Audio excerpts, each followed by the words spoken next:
What is going on, you guys? Welcome to a brand new episode, Speak Loud podcast. Shocking, we're not driving today.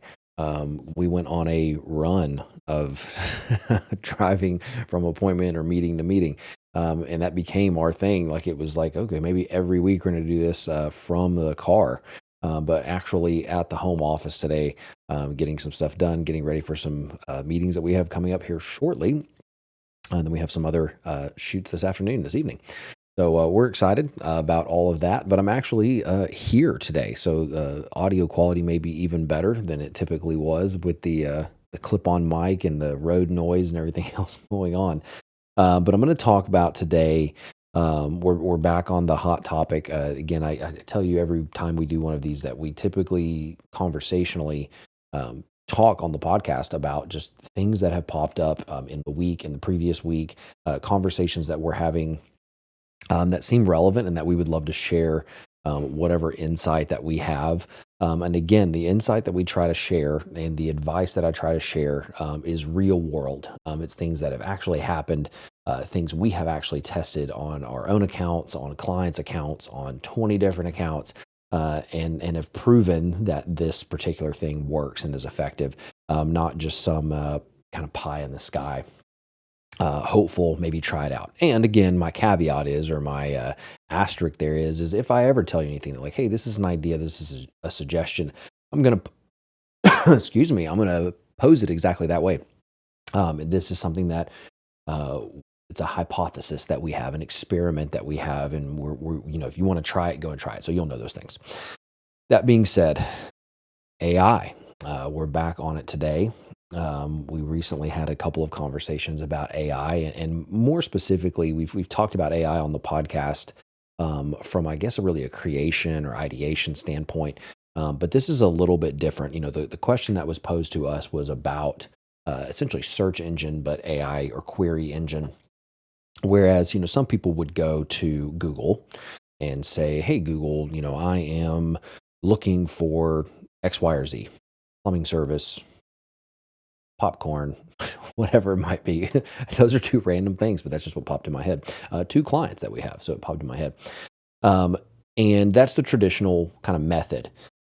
Now, people are going to ChatGPT and asking some of those questions. Now, the amount of queries on, say, traditional Google, Yahoo search, whatever you might use, DuckDuckGo, the monster is Google, and the amount of searches over on LLMs or AI platforms, there's still a pretty good sized gap that's there.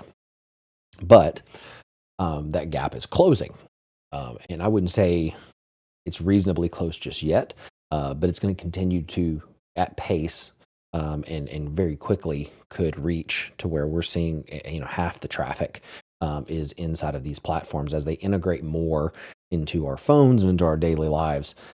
It may shift and looking like it will continue to shift. So that being said, I think it's important. And the question that we get is, how do I ensure that my business, is being suggested there, that it's being talked about. And this is kind of a multi-layer chat we're going to have today. So the first layer of that is, and we have talked about this a little bit in the past, is, the question was posed, has SEO changed? Is there something different we should be doing with SEO? Or is SEO as we know it dead? We've seen that too, and a lot of that is clickbait. Because the answer is no. SEO is going to continue to be relevant because you have to go all the way back and go, where is, ChatGPT, any AI platform, any LLM, where are they gathering their information? They're gathering it from the internet. They are doing the same thing, essentially, that Google has done for a long time. They are looking in real time at websites and listings and articles and going, how do we connect the dots for this query? It's doing it obviously lightning fast. And it's quite literally looking at the context and the actual question that it's being asked and trying to find the answer to that question to provide the best possible data that it can back to the user. So it is quite literally utilizing traditional SEO to connect those dots, just like we've done for a long time when people Google searches. How do I appear at the top of organic rankings in my city or in my service area? Well, Does your website have the terminology that the people are searching? Does it answer the question that they are asking or posing? Does it reference the city that they are either searching in or searching for? Does it do it enough? Is it repetitive enough that you are like the number one source for that, piece of knowledge or information or connection point? And the same is really true for these AI platforms, is it's looking for that kind of redundancy and top tier kind of content or source to provide back to the person making the inquiry. So that's kind of the first layer, is like your website, if anything has really changed, and I wouldn't even go as far as say it's really changed, just maybe just evolved a bit, is if you wanted to put the terminology that is out there, is search engine optimization becoming more of like AIO or AEO, AI information engine, AI optimization, like whatever terminology you want to put on. Realistically, the term I have heard and I've kind of adopted is like answer engine optimization is possibly a real way to look at it. People are asking questions to AI as though they are a person, as though they were having a conversation with someone sitting next to them, like, hey, do you know a good plumber in, Garland, Texas? I'm looking for a plumber. Do you know one?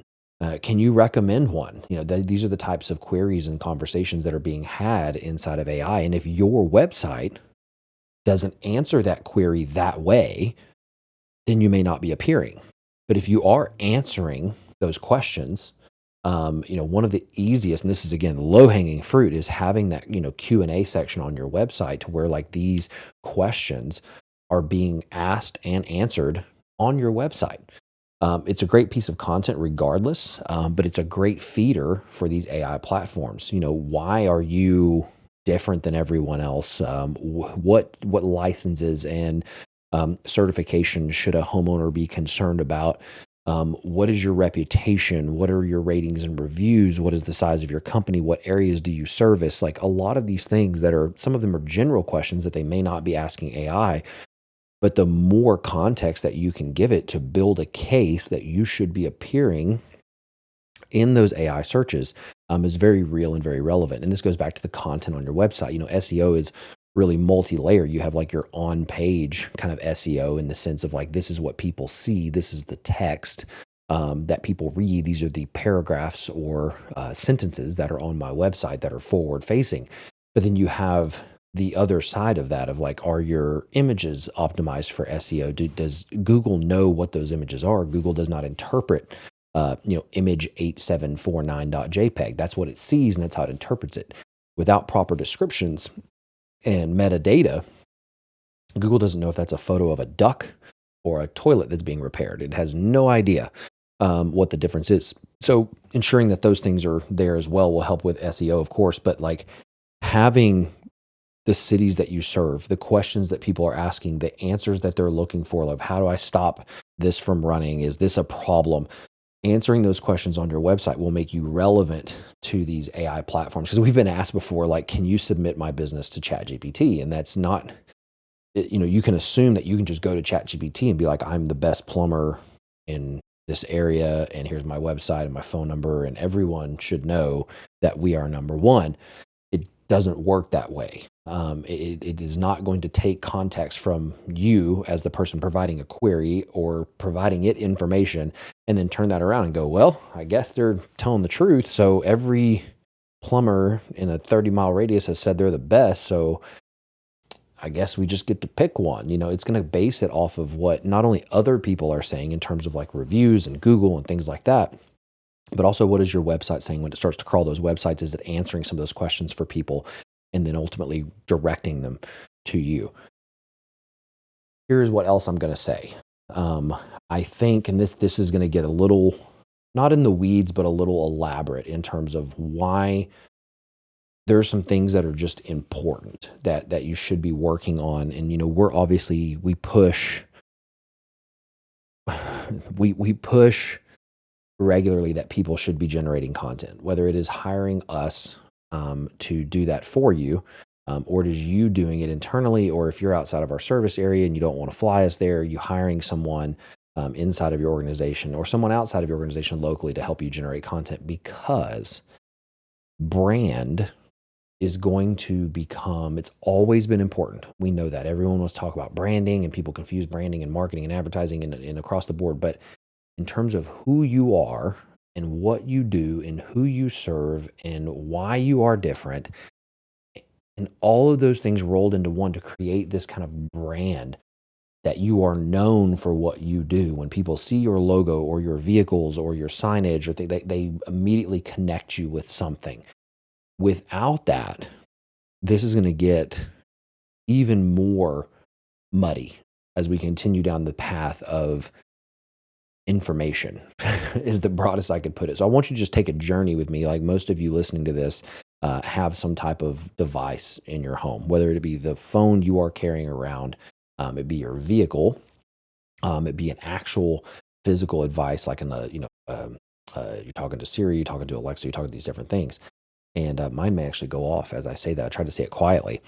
Neither one of them did, so that's good. I didn't say it loud enough. But when you ask these devices certain things, whether it be, some of us are using it for recipes, some of us are asking about the weather, some of us are using it for very general, like basic things right now, what's on the calendar, things like that. In my home office, all the lighting that you kind of see around is controlled by that. It can be, is that I can tell it to turn on different things for different settings. So like I'm recording right now, so I have certain lights turned on and set up, but I can change that. If I'm just in here plugging away, working, doing a meeting, not doing a meeting, editing, doing whatever we may be doing, I have different lighting settings and I can control it through that. So that's a maybe more advanced way of doing it.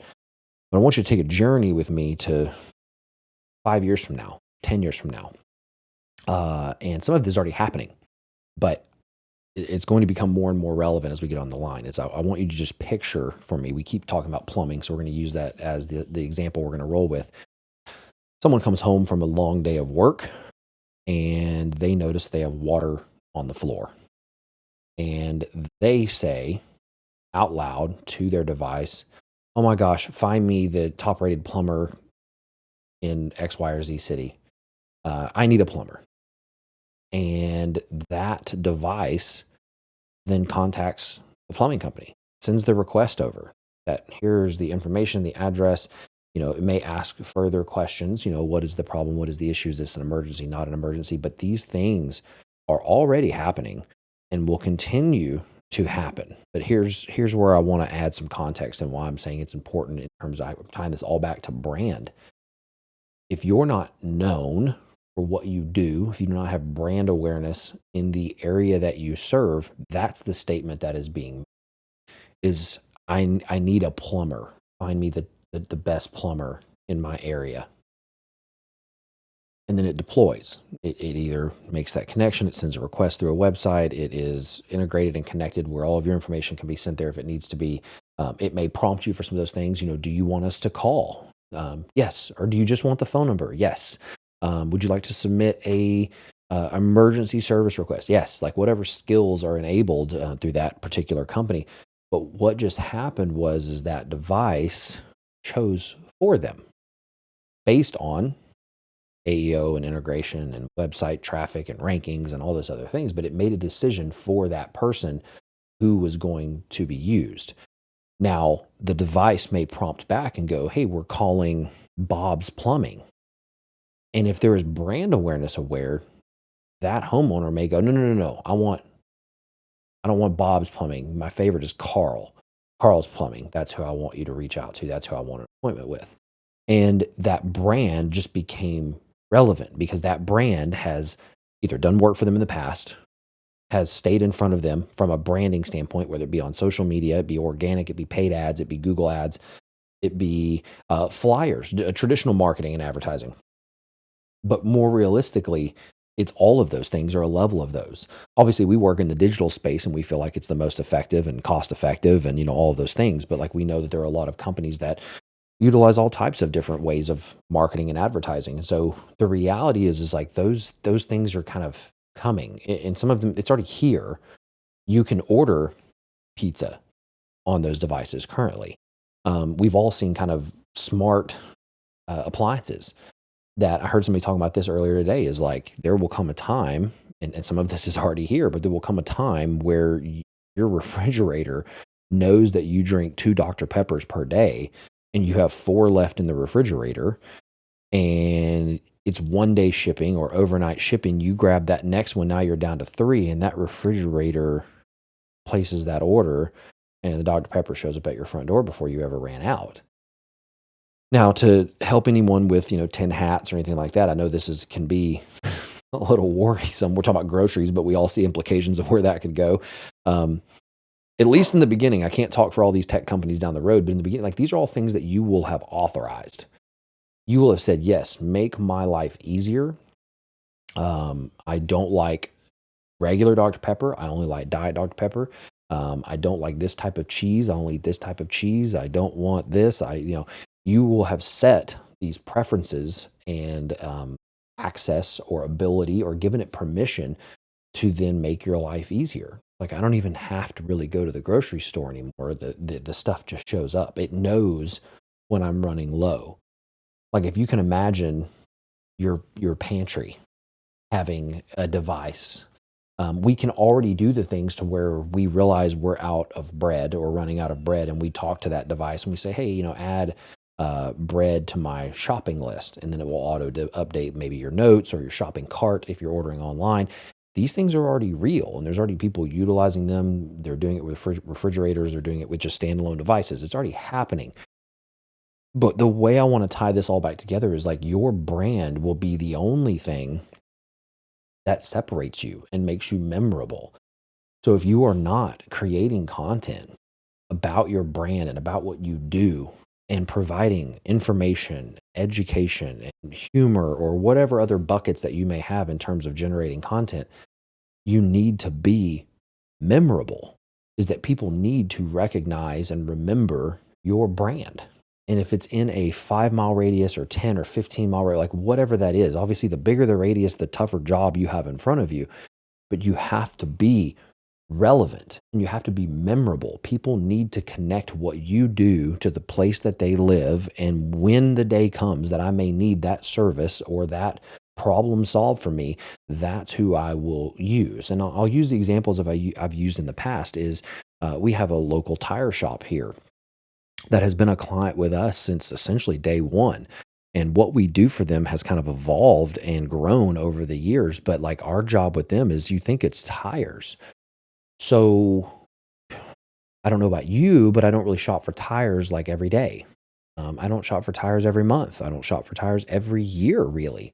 You have multiple vehicles, maybe it feels that way, but you shop for tires, what, every 2, 3, maybe 4 years, just depends. And so, like, for them, our game plan has always been, how do we stay in front of people? How do we become memorable? So when the time comes, who do they think of when it's time to buy tires? They remember us because we're local and we're in their community and we serve them, and we've created informational or educational or humorous content that has stayed in front of them for the last 3 years. And so they naturally think of them. We're seeing some brands now. I was preparing a report before I decided to record this video. And in that video, we're seeing correlation that we're running these Google ads for a particular company, and their direct keyword term is showing up in their traffic results. And we're seeing correlation between, like, we're showing ads to people for a service. Obviously we're trying to get them to click on that ad, which cost us when they click on that ad. But then what we're seeing is a direct correlation with more impressions, more initial clicks, but then increasing direct search traffic, meaning that they saw the ad that they were searching for this service in their particular area, and they either didn't click on it right away, the phone rang, life happened, they had to hop on a meeting, whatever it was, but then they're going back and typing that direct keyword into Google to pull up that, Google My Business profile or their phone number or their website. And it's direct correlation, because if you take away the ad side, you can go back and look historically, they didn't have near the direct search terms happening and providing traffic to their website. So it goes hand in hand. And that's when I talk with a client, I'm usually telling them, like, this is a byproduct. Is like, while we're trying to get them to directly click on the ad because we're sending them to something very specific, maybe it's a city specific landing page or a service specific landing page, And there's a form there that we really want them to fill out because it has tracking. I say tracking, but tracking in terms of like it counts a conversion, and it gives us a little better data on the effectiveness of the campaign. The byproduct of that is that recognition. Is they are having recognition. They are pulling up in, say, the paid ad searches, but then people are going back after they've done a couple of these searches and maybe looking and exploring options or bid gathering or whatever it is, and they're going back and searching for them directly. And that number continues to climb as the ad side continues to climb. So we're seeing direct correlation because it's a level of like they've branding. It was in front of them. We placed something in front of them to make them memorable. Whether it was us talking about them being an expert in a particular keyword search or serving a particular city or area in that search. And so they remember that.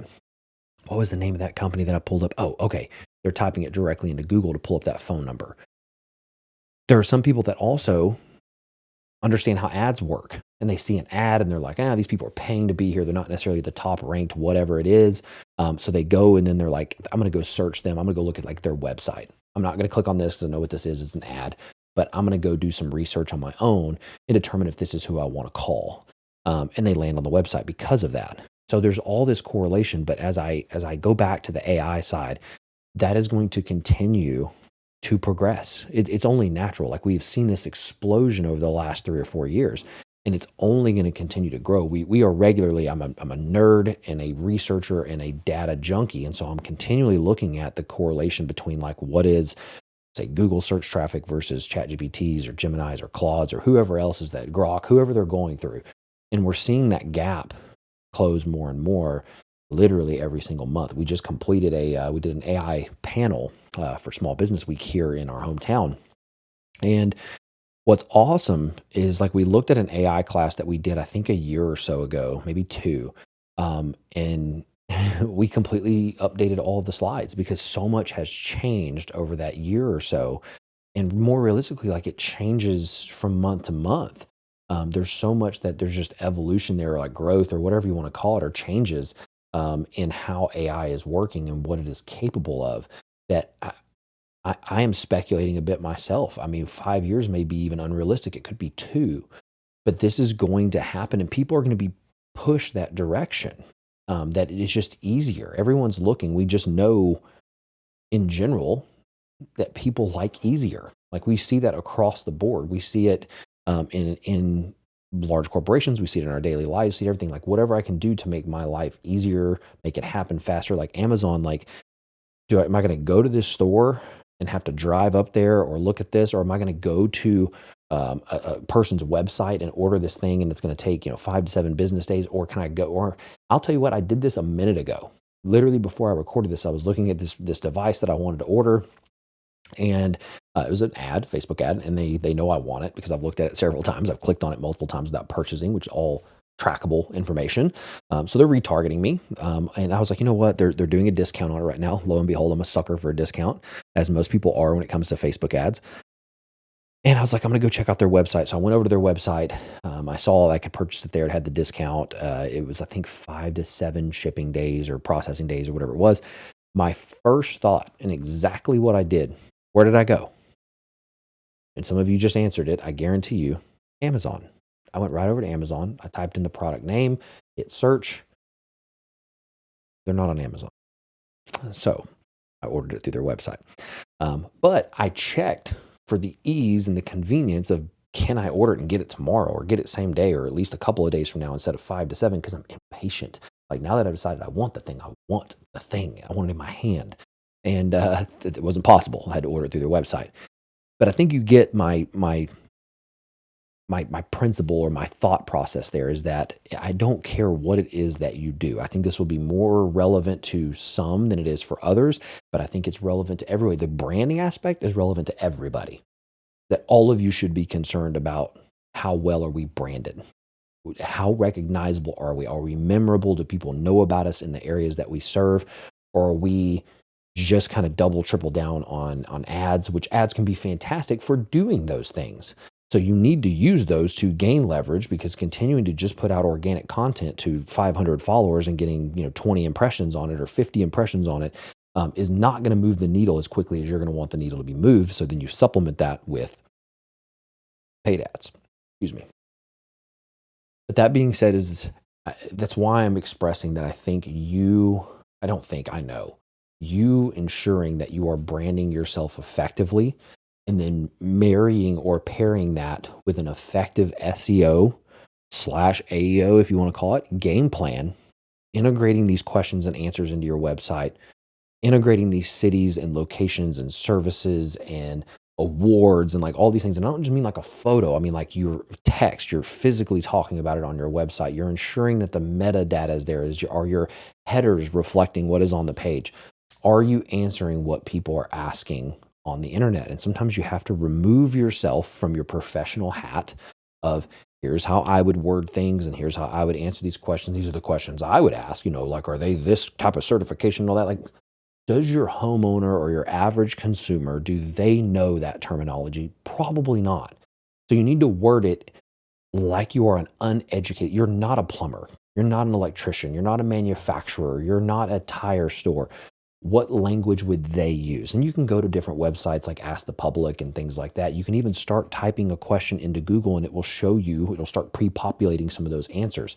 Then after you hit enter, it shows you usually 5 or 8 variations or different questions or queries that are below that. And it's all based on search traffic. So for you to take those things and then begin to integrate those things, and most of you probably have a web dev person that will do this for you, but you're going to have to give them context. You're going to have to tell them really what you're looking for. They'll add anything you want to the website, but they need to know some direction. And so if your question is, how do I ensure that I am popping up in those search results? How do I ensure that when people start talking to their devices and they need water damage restoration, they need a plumber, they need HVAC, they need a roofing contractor, or they just want to order pizza? Like, we can go back to that same example. Is like they walk in the house at night, it's 8 o'clock, they had soccer practice, they got off work, they did everything, everybody's starving. They can do it from their phone on the way there, or they walk in the house and they're like, man, I didn't thaw the chicken out. How many times have we heard that? I forgot to thaw the chicken out, or I didn't put the beef out before we left, so now it's still frozen in the refrigerator or in the freezer. And you go, hey, X, Y, or Z device, we want pizza. We want, 2 large pepperonis, and then we want one that's like sausage. And it's like, okay, yeah, I'm preparing your order for, Domino's. And then you go, oh, wait. I want to order it from Big Mike's Pizza. Big Mike's Pizza is the local joint that makes really good pizza, and it's our favorite, and that's who we want to order it from. Whether you set all of that to the device or not, you switching that preference and saying that's I want to order from there. Guess what the device does? The device makes note of that. It references that. It is now kind of stored that as one of your preferences. So lo and behold, 2, 3, 4, 8 nights later, when you're like, hey, we want to order pizza again, it's like, yeah, preparing your order from Big Mike's. Da, da, da, da, da. That's the direction some of these things are headed. And again, some of them are already there. A lot of these things I'm talking about already can happen. They just may not be happening as frequently as I assume they will be, based on trajectory and traction and where everything is headed and the difference between 5 years ago and now. So I'm encouraging you, make sure you're marrying solid branding efforts with search engine optimization, answer engine optimization, if you want to call it that. That is what I have for you today, and I cannot stress that enough. This is free. I don't do the work for most of you that are probably going to watch this, but somebody does. Either you're doing it yourself, you have another agency, you have a 20-year-old kid that may or may not be the right person to be in this role, may understand it to a certain degree, may not. But it's low-hanging fruit. Low-hanging fruit in the sense of like, you have to create content. You should be creating content around what you do. You should be showing case studies. You should be talking about what you do and how you do it and how you're different and what communities you serve, what problems you solve for people. You should be educating them. I've talked about this in the podcast before. So many people are fearful of like, well, if I put this out there and I tell people how to do it, then they're not going to call me. We're case in point in that. Like, I've talked about things on this podcast that we charge people to do. And the reality is our clients still aren't going to do them. I could tell them all day, I'd give them the exact list, the blueprint. I would say it's not all easy. It's not all just shoot this video and then that's it. Like, there's so much more to it. Obviously, it has to be edited and all those other things, but just from a copywriting standpoint, from running an ad and targeting and retargeting, measuring analytics, like, there's more to it. But I could give them everything, and I have. Like I say, this is how you do it. We've taught classes on it. We have a whole online thing that you can go learn some of these things. But the reality is they may do it halfway, and that's already a step in the right direction, that they do it at all. But then the reality is like they shouldn't. They come to the realization that either I'm not doing it as effectively as I could be, or I don't need to be spending my time doing this. And they call us back. Or they watch this and they go, okay, everything he said, I'm going to go give it to my team. I'm going to tell them to do it. And they're going to do half of it or do most of it or do all of it. But then lo and behold, 2-3 months down the road, there's a whole nother set of things that they need to be doing.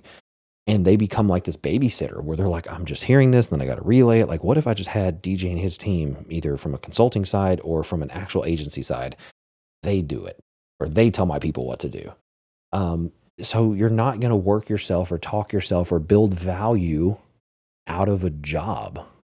People still need you. They're not going to fix their plumbing themselves. If they can stop the water for a temporary moment, sure, they may take your advice and they're going to go, man, that guy helped me out. Like that stopped the water and stopped further damage or whatever else. And now I'm going to call them because you built value with them. You had some branding with them. Like they're going to remember you because you're the guy that saved them a headache. You're the person that helped them get from point A to point B. And then now they need you to take them to C because that's the limit of their capability or the amount that they want to have any involvement with it. So I'm going to leave you with that. I want to encourage you to create content, build value, give education, give information, give. And I promise you, you will not be able to give so much that you will pace yourself out of work or out of a job or out of a position or out of service. Like it's just not reality. I am a textbook example of that. The amount of content that we have put out and the things that we've talked about and the information that we have given away, it comes back. It comes back. So number one, create content. Build a brand that is memorable, that is recognizable, that is known in the communities that you serve. And there's layers to that we could go on a whole nother deep dive of how do you do that. But like start with creating content. It's free. Outside of your time and effort, it's free. And post it everywhere that people are. Those of you that are on the fence of like, I shouldn't have a TikTok, like there's platforms that make it so easy that when you post once, it's posted in 5 or 8 different areas. You can go Google that, Hootsuite, we use Metricool. Like there's all of these that make it easier because I get the argument on the backside of that is like, I already don't have time for this. Now you're telling me to post it on 8 platforms. No, I'm telling you to get one of these that you can post it once and it goes to all of them. So create freaking content and build your brand. Be memorable, be recognizable. And then marrying that with a successful implemented, integrated, regularly scheduled programming, SEO and AEO program and effort. And this is ongoing. You are not going to make an edit to your website. Your web dev is not going to go update some keywords and add some text to your website in January, and then you just don't have to touch it again. This is continual. So you're going to look back at it in February. And where are we missing the mark? Oh my gosh, we've seen some increases go up in this city or that city, or for this service or that service, or this particular page has more traffic now because it's answering some of these AI questions that people are asking. But then there's still terms that we're not showing up for. So what do we do there? We add more context. We create a new blog. We do these different things. We create content around those questions. That's the answer. The lowest hanging fruit and the most untechnical response I could possibly give you from this scenario that we just kind of dealt with and walked through. I hope you do it. I hope you do it, and I hope you utilize it. As I've said in previous podcasts and in videos, I can give you information all day long and try to give you a direction to go in. But if you do not implement or take action based on those things, you wasted 33 minutes is how long this podcast is. And I don't want to see people wasting any time or effort. I do want you to listen to podcasts, whether it be ours or someone else's, because I think you should be a continual learner. But at the end of the day, if all you're doing is consuming and then not taking action based on them, you're honestly wasting your time. You're giving me views, you're giving me analytics, but you're not doing anything to help your business. And realistically, I make no money doing this podcast. I do it because it feeds me. I enjoy being able to connect. And I say it doesn't make me any money. Yes. Do we get calls and things like that? Because like, hey, I was listening to this or that. Yeah, absolutely. 100%. It gives us content to post as well. So there's benefit to us, of course. But I'm doing it because I want to see you be successful. I am fascinated by business. I am fascinated by entrepreneurship, and I want to encourage others because there are others that encourage me and push us to do the things that we need to do. So I hope this is helpful. You guys have a great rest of your week, and we'll see you on the next episode.